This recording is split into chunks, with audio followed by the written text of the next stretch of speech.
Hello, it's Concord Wind. Uh, I had some. I got up early, so good morning. It's early in the morning right now, and I'm sure it'll still be morning when I upload this. I don't imagine this will take too long. I mean, I don't think it'll bleed over into afternoon, but I could be wrong. It's Monday, um, the 24th of November. It's crazy.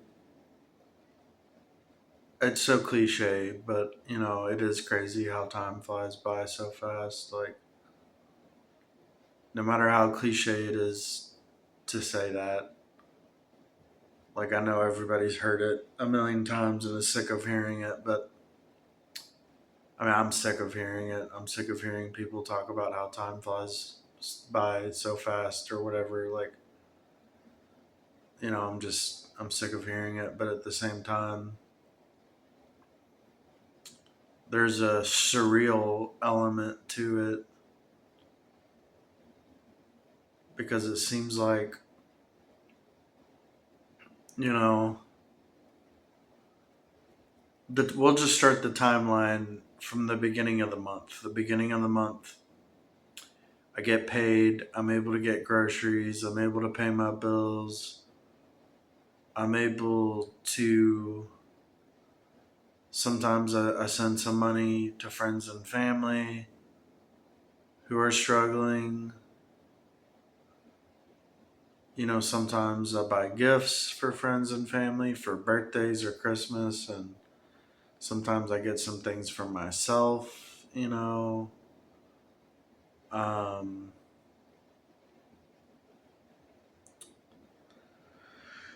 and then after the money's all gone,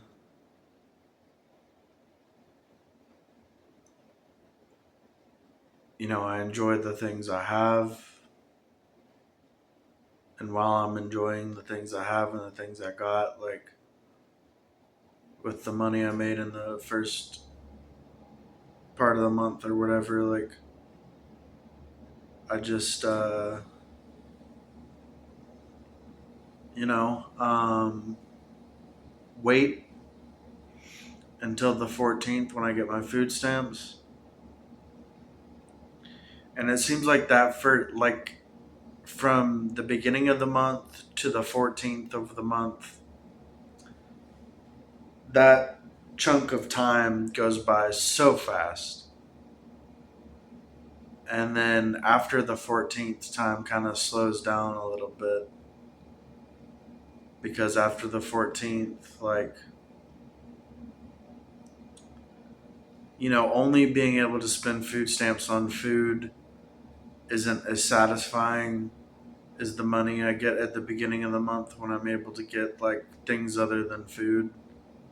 It's not as satisfying to just only be able to get food and to not be able to get as much food as I'm able to get at the beginning of the month, like so the food stamps comes and goes and then it's over and then it becomes a waiting game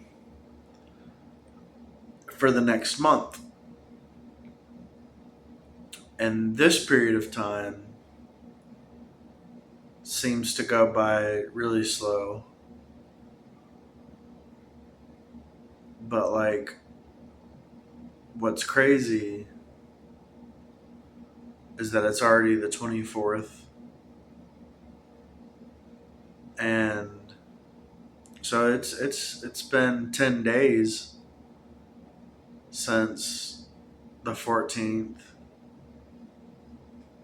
and I'm just like wow, I can't believe like I'm in the 20s, of like the month or whatever.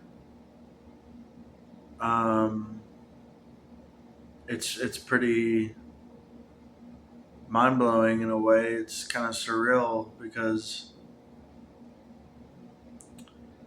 this is the process: get paid, wait for food stamps, wait for the next month, get paid, wait for food stamps, wait for the next month, get paid, wait for, and it's just this endless cycle, that just goes on and on and on.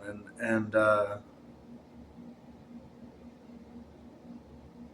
it's like I've talked about this with I think my mom before, but it's like almost like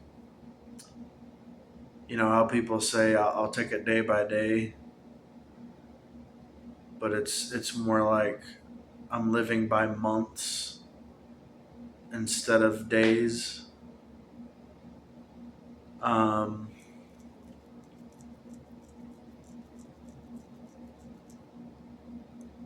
it's almost like a month is a day for me, or like 2 days, because there's the day when I get paid at the beginning of the month on the first and the third. That's like one day almost to me. And then I get my food stamps on the 14th, and that's like the second day. And everything in between is kind of a blur. And so it's like 2 days a month. It's like it feels like,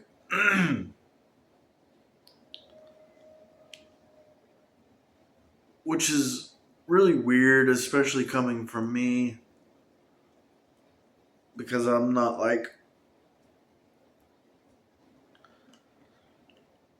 I don't worship money.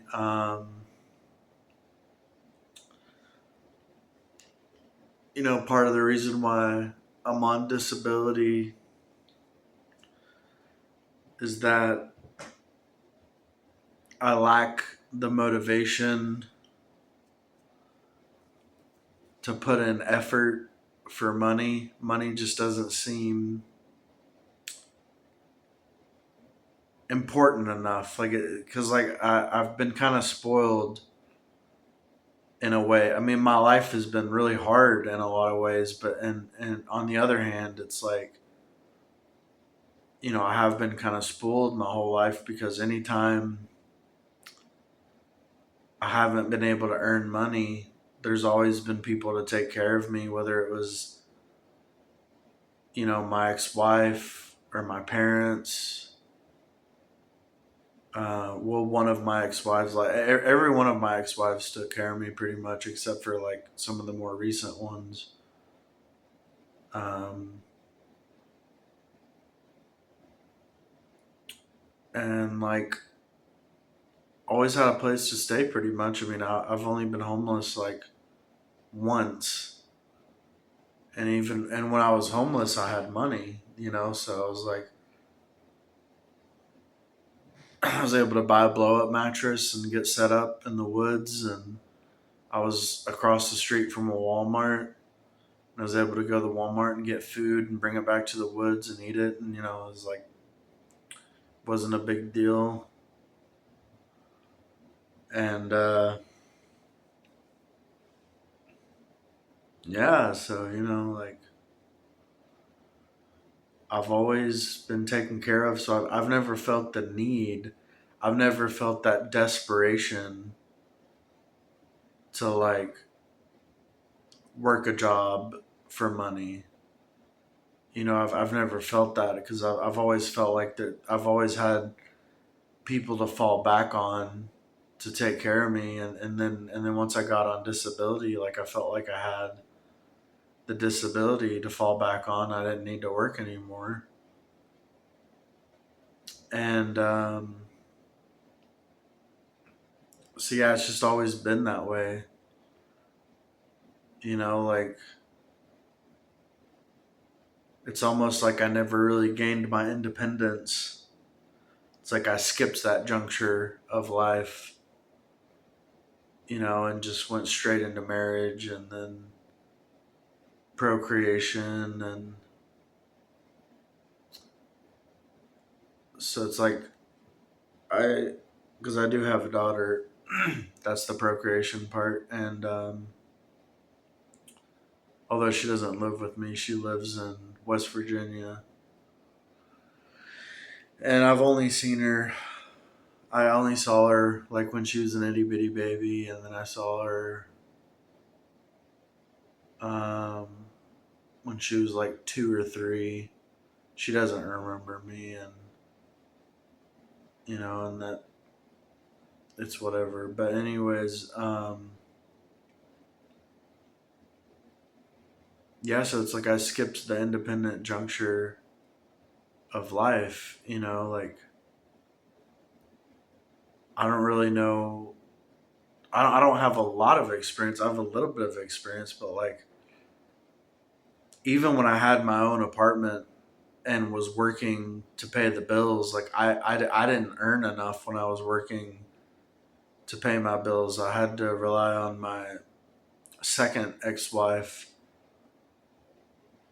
to cover up for where I was coming short, like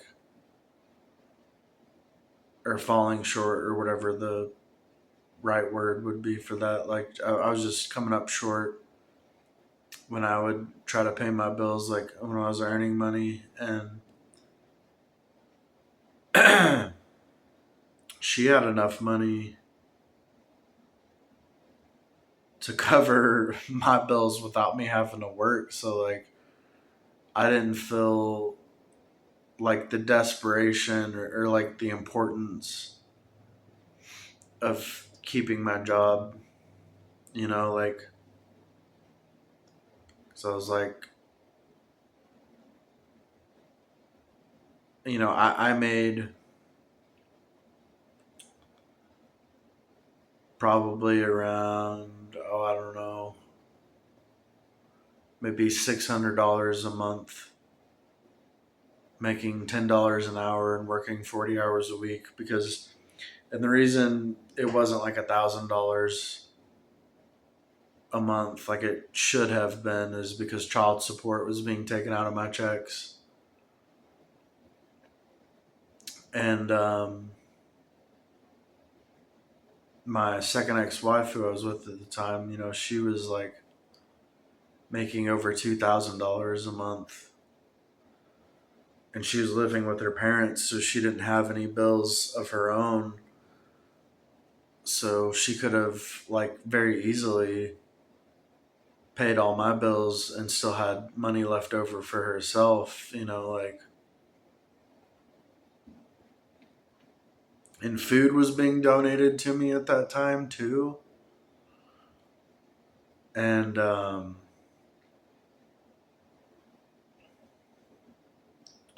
I've always been able to get into like government assisted housing. I've always been able to get on food stamps. Like,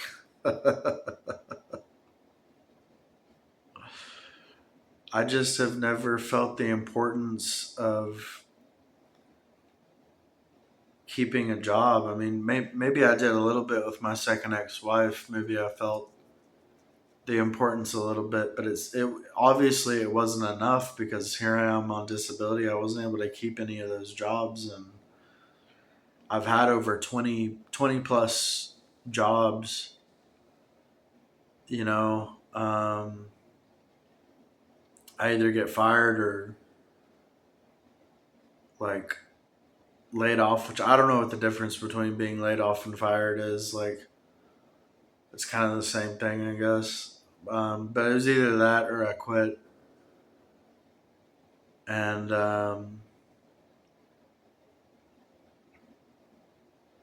yeah, so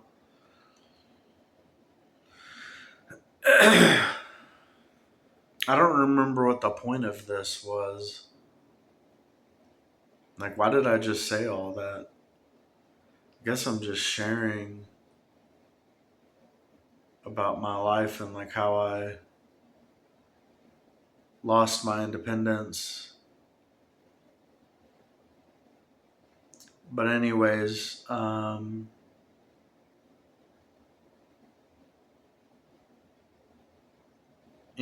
a job can go and in some different directions. Like it depends on the type of work you do, but like, and it depends on how long you've done it.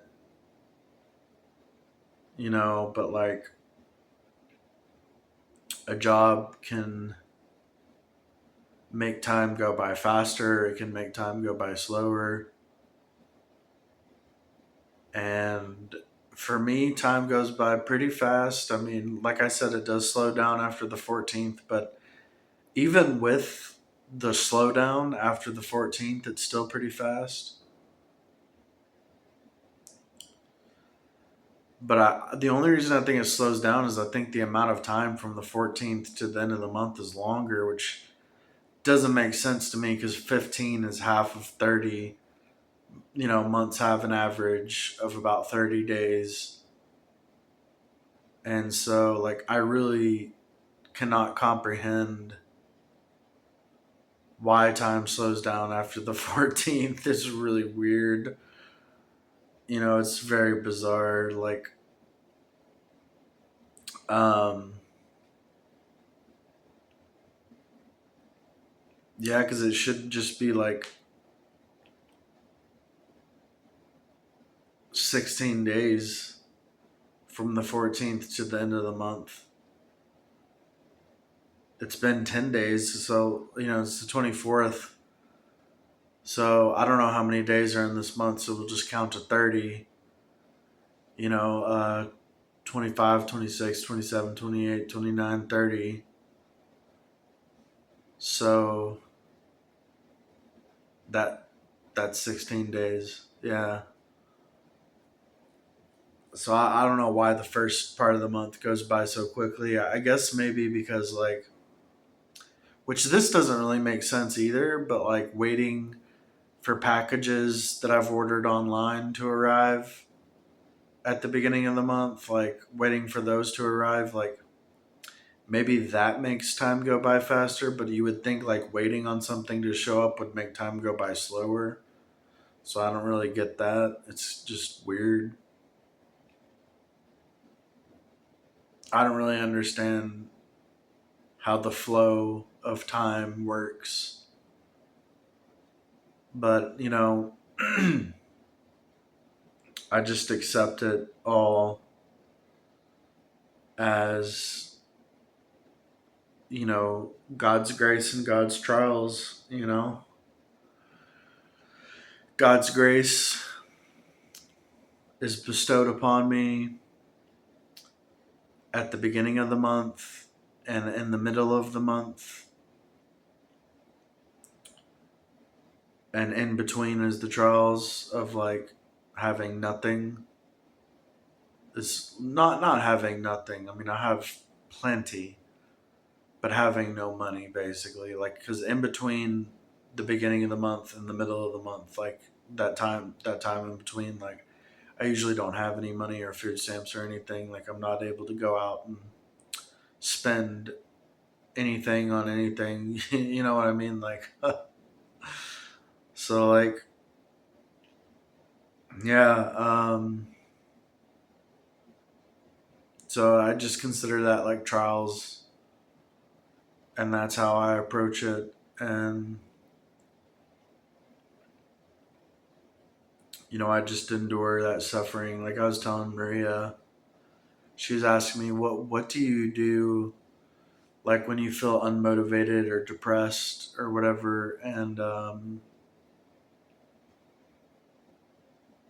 tell her that I mostly pray and sometimes I read God's words, but sometimes I'm too negative to read God's words. Like, but I always pray and endure the pain and accept it as a trial and try to learn from it. I don't know if I told Maria that, but that's the truth. Like that I might have left out on accident. Like just not. I'm not always able to get my words out. Completely. I struggle with that, but the point is that I do try to learn from every situation, and most of the time I'm not able to learn anything. And I don't know if that's an issue with like my caliber, um, or I don't know what the issue is, but it took like, let's see, 18, 19, 20, 21, 22, really 5 years. Is that right? 18, 19, 20, 21, 22. Yeah, 5 years. It took 5 years for me to learn that, I used to worship women, and I put women above God, and I put like finding a woman to marry, to make my wife, like I put that above God. And it took 5 years for me to learn that, like, and so I'm a very slow learner, I guess, when it comes to the important things. When it comes to learning how to use a phone or whatever, I'm very quick to learn, but things that are actually important, like related to God and stuff, I'm very slow to learn. But I give off the impression, like when I first started to believe in Almighty God, I gave off the impression that I was a quick learner because I was learning lots of doctrines. But they were reduced to doctrines like what I was learning, um, because I had no experience with them, and I wasn't actually practicing the truth, and I wasn't like able to reflect on myself and know myself. Like, um, I guess I had a little bit of self knowledge. Like, I just knew I was corrupt, but by the time,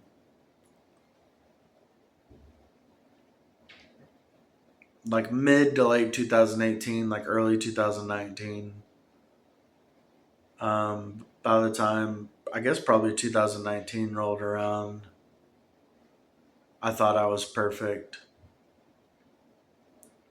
and I was extremely corrupt, and I couldn't see it until 2022, and I saw it and realized I was corrupt and realized I wanted to change. And it was like a switch, like, and maybe you'll know what I'm talking about as you read more of Almighty God's words and experience them more and understand yourself more. Like maybe you'll understand what I'm saying, that it's like a switch, like, but it was like I spent 5 years living in corruption, and I couldn't see the corruption. I thought I was perfect, for probably the majority of those 5 years, maybe like 3 out of 5 of those years, I think. I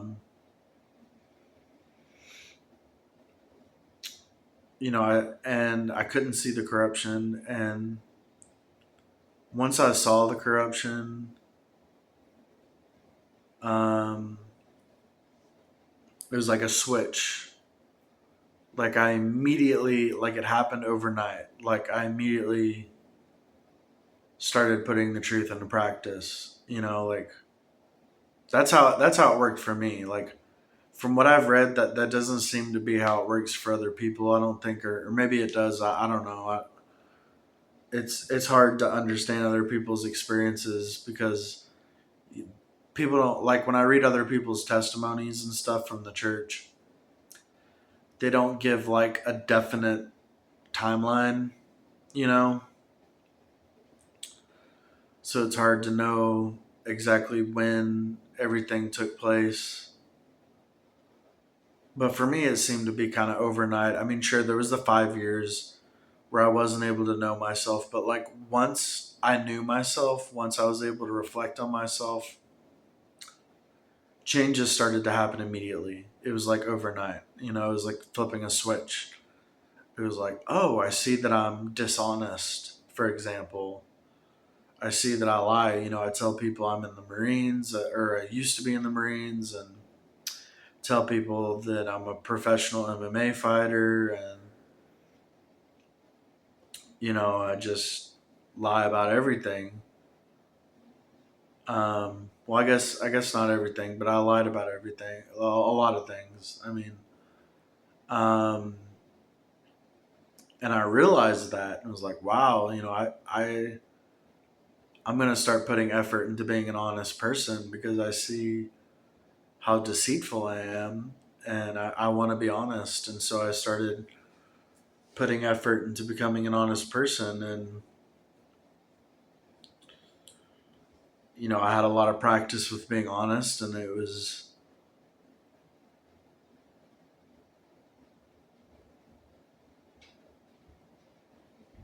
was hard at first because I was kind of overreaching. Um, like I was trying so hard to be honest that I ended up not being completely honest. Like with my drug and alcohol assessment that I had to take for probation. Um, Hold on. Okay, I'm back. Had to use the bathroom. But yeah, that drug and alcohol assessment that I had to do for probation. I told them like, yeah, I was drinking like a bottle of wine a day for X amount of months, and then switched to you know beer or whatever. Like I was just like, I don't remember exactly what I said. I mean, it was like 80% accurate, I guess. But I was trying so hard to be honest. Like I was like, I have to be honest, and then like, I guess because like I wasn't used to practicing honesty. I was kind of wasn't very good at it. So I was like telling them I was drinking every day, for the past like 5 years or whatever, 4 years. And the reality was that I would only drink for probably about, oh, I don't know. I'm trying to think. I mean, it would depend. Sometimes it was about 1/3 of each month I would drink, or 1/2 of each month I would drink. But I would almost never drink the entirety of the month because I would run out of money and I would run out of alcohol. But I told them I was drinking every day because it was more convenient, and it was easier to just say I drank every day for this amount of months and this is what I drank, and that was easier and more convenient. So even though I wanted to be honest, I wasn't completely honest yet, and I still have hiccups in my practice of honesty. I mean, I'm honest probably 99% of the time, but there's that 1% of the time that's kind of a gray area. It's not necessarily dishonest, but it's just like withholding information and keeping secrets, and stuff like that. There's that 1% of me that does stuff like that. And that always makes me feel uncomfortable because I always want to be open and honest, but there's just certain things I feel like I have to use wisdom with certain things, which makes me feel uncomfortable because it doesn't feel like wisdom. It feels like I'm lying, and I just don't like it. And now that I said that out loud, it actually brings me comfort because I remember reading in God's words that honest people feel uncomfortable when they tell a lie, and they, like they have to confess to the person they lied to and everything. And It's just like, yeah, so that's the mark of an honest person, to feel uncomfortable if you tell a lie, or even something that resembles a lie, or is like something close to a lie, like, keeping secrets, withholding information, stuff like that. It's not really a lie, but it kind of feels like it is. That kind of stuff is like, it makes me uncomfortable, and so that gives me hope and comfort that maybe I am an honest person, and I think I probably am. And so that makes me really thankful. That brings a lot of comfort to my heart, because lately I've been wondering, and I'm glad I think this way, but I've been wondering if I really am perfected or not. Like, because I know I've talked about that I'm basically perfected. I've talked about this on this channel, that God has done so much work on me. He's basically perfected me, like Job or Peter. But I have to put my perfection into question, and ask, like, am I really perfected? Like, especially when I'm reading God's word sometimes. And um, when God talks about the negative elements of humanity, sometimes I identify with those negative elements. But then when God talks about the positive elements, I identify even more so with those. So that's why, depending on what passage of God's words I'm reading, I can feel confident, or I can feel like I still have more work to do. And there's a balance, between like confidence, and also um, not being content with how things are. There's that balance of like, I can have confidence in the work that God has done on me, but that doesn't mean God's work is finished with me. And there's still room for change. There's still room for growth in my life, um, and by in my life, I mean like in my character, in my disposition, like in the person I am. There's still room for growth, but I'm confident that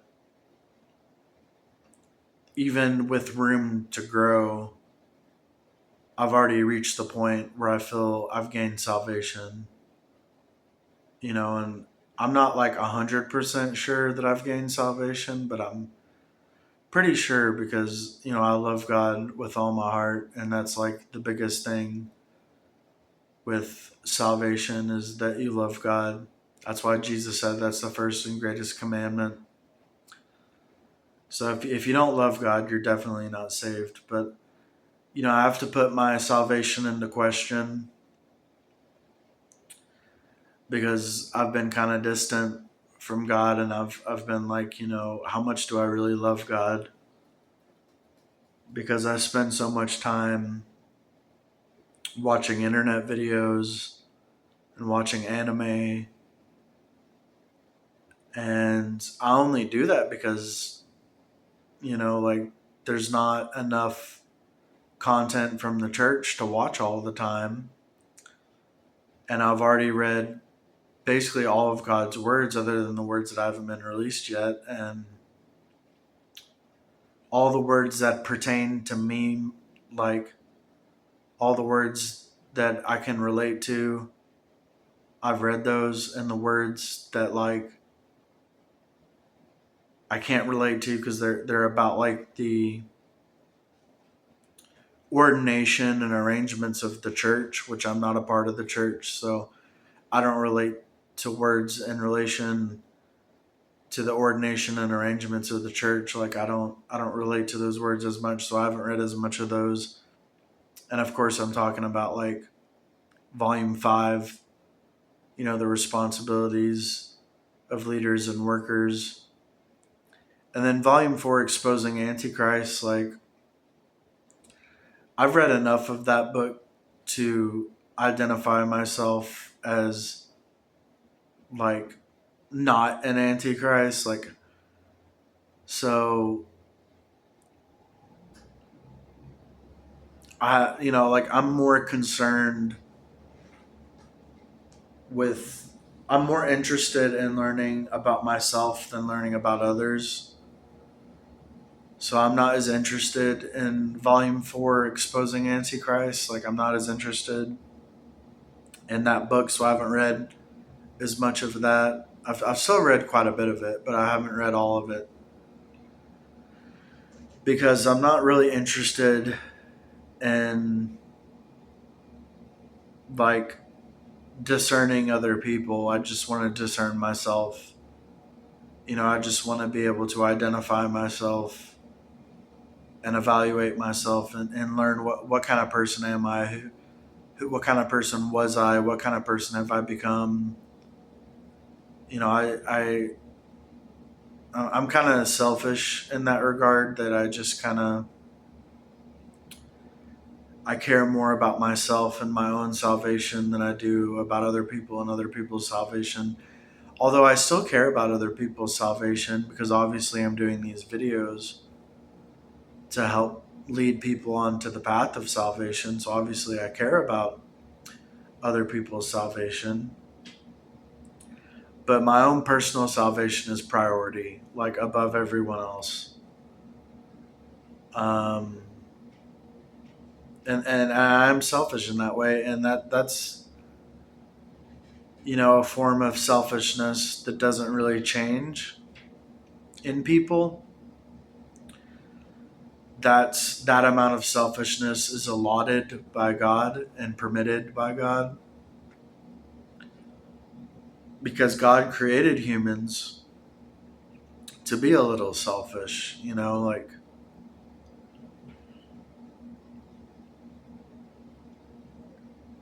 God is so different. Like, if God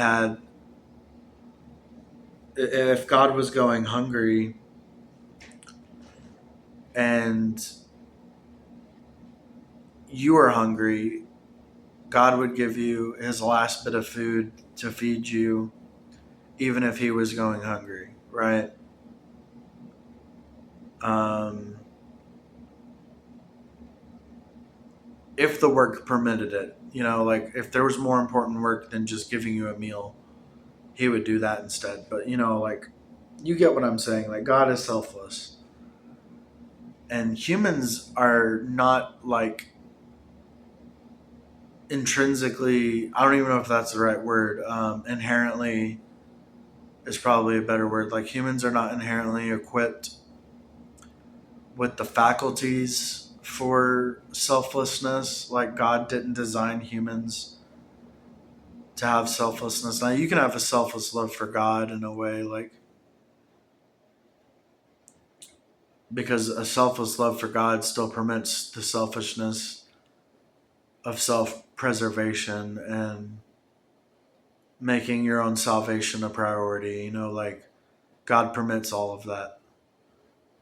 And you can be perfected and still have the selfishness of self preservation and putting your salvation as first priority above other people's salvation. You can still be perfected and have those elements, like, from what I understand. So, what's the point of this?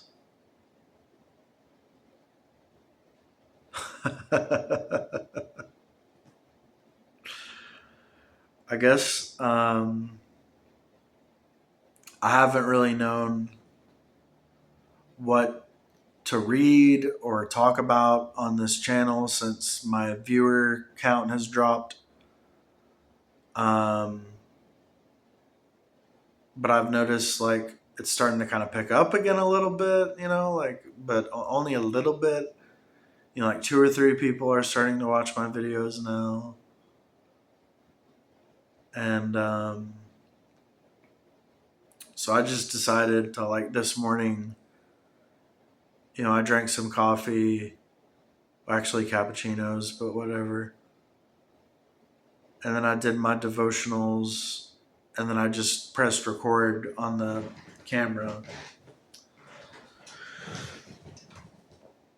So I'm just kind of freestyling, and because I don't want to read God's words on a video for this channel, and those words, fall on deaf ears. Like, if I'm going to read God's words on this channel, I want to make sure that people are actually going to be able to hear God's words being read to them. Because God's words are so precious and so important, and they should, like, anytime you read God's words,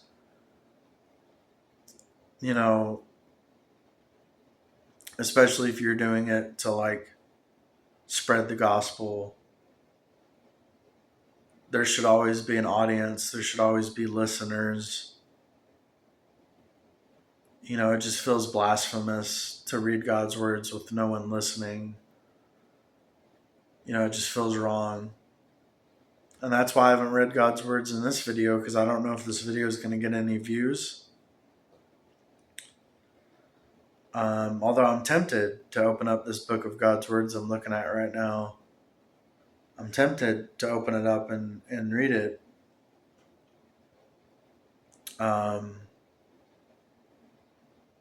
I don't think I should. I don't think it would be right to do that. I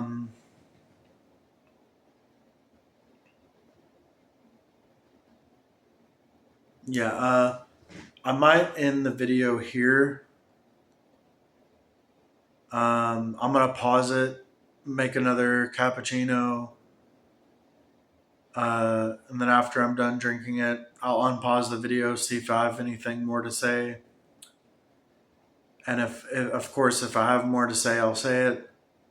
And if I don't, I'll just end the video. So we'll see what happens. I'm gonna go ahead and pause it and make the cappuccino. Hey, I'm back. I do have more to say, actually. I was thinking while I was drinking my cappuccino. The devotional I did this morning, well, one of them was about being conquered versus being perfected. And,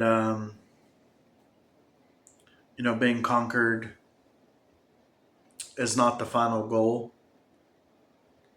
Hold on. Sorry. All right. So, yeah, being conquered, it's not the final goal. So how do you determine if you're conquered? Because you want to be perfected, not conquered. I mean, you do want to be conquered, but you want to be conquered and then perfected. You don't want to stop at just being conquered. So being conquered is like when, someone who owns a donkey, they use a whip on the donkey to train it and to discipline it, and so that when the donkey sees its master, it won't, like, it'll be scared and it won't do anything to upset its master. That's being conquered. But, like, being perfected is when you trust God and you love God with all your heart and you have a close relationship with Him. Like Job, who cherished God and like, if Job was only conquered,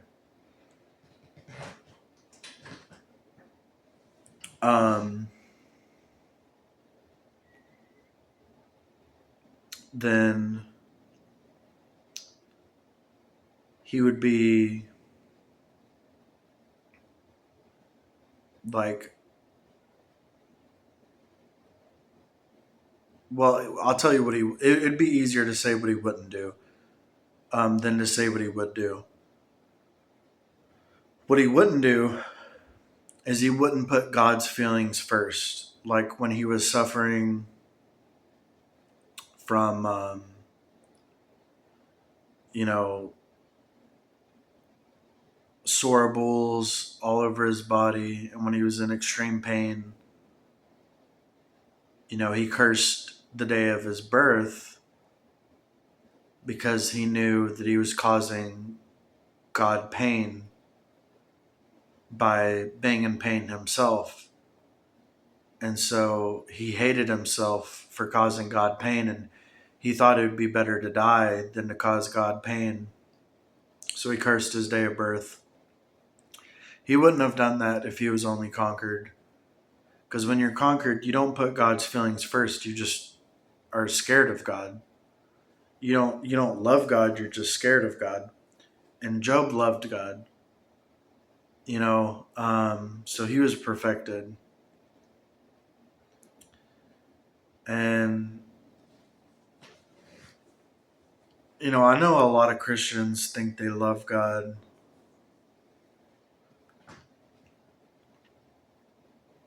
but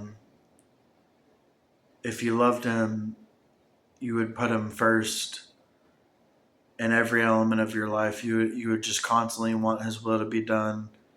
You would never complain when things happen to you.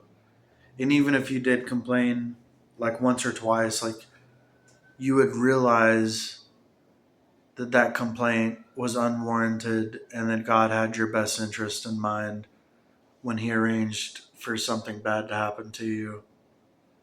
You know, so constantly wanting God's will to be done and wanting to submit to God's will and submit to his arrangements. That's like that trust and love for God that even when bad things happen, God has your best interest in mind. And upon the foundation of that knowledge, you can proceed forward without complaints. You know, um, and that's the level I've been reaching in the past 3 years. The past 3 years, I've been reaching that level of prioritizing God's will and, accepting bad things that happen as well as accepting good things, accepting everything from God. Just like Job, who said, God gives and God takes away. Blessed be the name of God. Um, that's the attitude we should have, is that we should submit to God whether he gives to us or takes away from us. It doesn't matter. We should always submit. And I know I've talked about this many, many times, but the importance of this issue, like, it can't be stressed enough. So I'll say it over and over again because it's so important. It really needs to be like drilled into your hearts and heads and everything, into your minds. Like, it needs to be written on your heart. Like, you really need to understand this element of the truth. This is probably the most important element of the truth there is. It's the first and greatest commandment given by Jesus, which is to love God with all your heart, all your mind, all your strength. You have to love God with everything you got. And that means submitting to his arrangements and trusting him and learning about him, getting to know him. To know God is to love God because he is so beautiful and precious that the more you learn about him, the more you love him. You know, the knowledge that God always has everyone's best interests in mind that God always has the best intentions for mankind, that God is always tirelessly, selflessly giving everything he has to mankind, doing everything he can for mankind for the sake of man's salvation. Like the fact that that you can know that about him, that means that you can trust him with your life, with your heart, with everything. And it means you can proceed forward without complaints no matter how God treats you, because you know that God is always treating you with the best intentions, and so yeah, it's really important.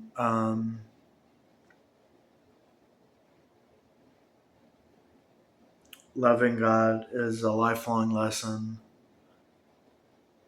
It never really ends,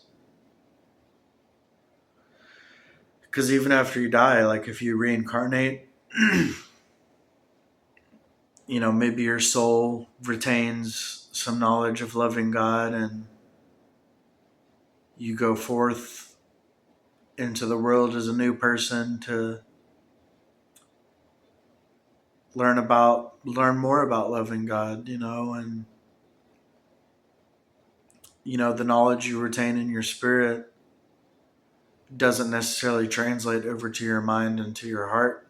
I mean, maybe it translates into your heart a little bit, but not necessarily in your mind. So you have to kind of relearn how to love God again. And um, but it seems for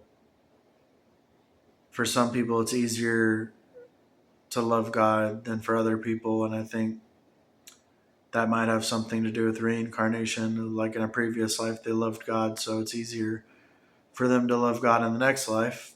So I think some knowledge is retained.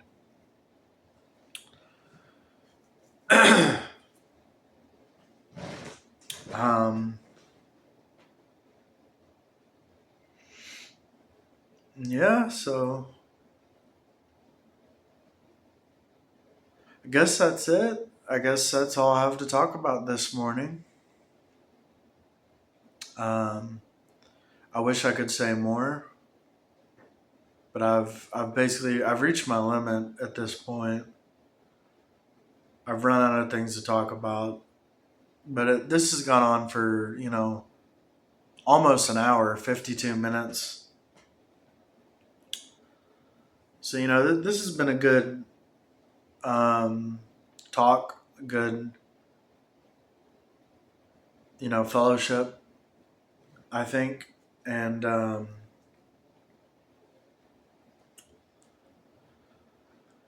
I'm pleased with how this has gone, I think. So I guess we'll go ahead and call it. I don't want to. I wish I could talk more, but like I said, I've reached my limit. I mean, I can't talk anymore. I'm gonna go watch Pippa or Black Clover or something, and so yeah, guess that's it. So God bless and goodbye.